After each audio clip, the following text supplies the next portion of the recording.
এই যে আম্মুর কারি পাতা গাছ একদম হয়েছে বাম্পার ফলন। বাম্পার ফলন আরো তুলেছি, এখন কমে গেছে। কারি পাতা দিয়ে আমরা স্পেশাল একটা মশলা বানাবো, এটা চুলে যে নইহারে মাইছে এটা ইউজ করে। যারা চিনেন না কারি পাতা, এই যে দেখেন কারি পাতা সাইজটা নিম পাতার মতো, নিম পাতার মতো বেঁকা বেঁকা। এটা চুলের জন্য যেমন উপকারী, স্বাস্থ্যের জন্য উপকারী, খাবারের জন্য টেস্টি। মশলা জাতীয় ব্যবহার করে, চুলে ব্যবহার করে। এই যে গাছটা কিন্তু ছোট্ট নেই, নিচে নাই গিয়া কিছু পাতা মাথা একটু ফ্রেশ। আরো আগের মানে তুলছি, মানে আমরা বাগানে যে পরিমাণে গাছ আছে এটাতে যদি করি পুরো 1 মাসের রিল আর ব্লগ হয়ে যাবে। যদি ফুল বাগানের দিয়ে একদিন একটা ভিডিও করি, গাছের ভিডিও।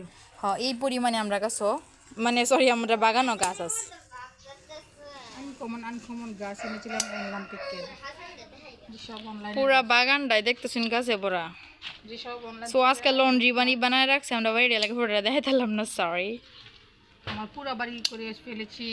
লন্ড্রি বাড়ি না বানাইছে না, হেডে কি জানি বানিয়ে দিছে, বাগান বাড়ি, ঘুরি ঘুরি ঘুরি তো বাগান বাড়ি বানাই আলছো। পুরা বাড়ি এখন খালি তরি তরকারি ফলানি লাগে, পুরা বাড়িটা বানিয়ে নিছি ঘুরি।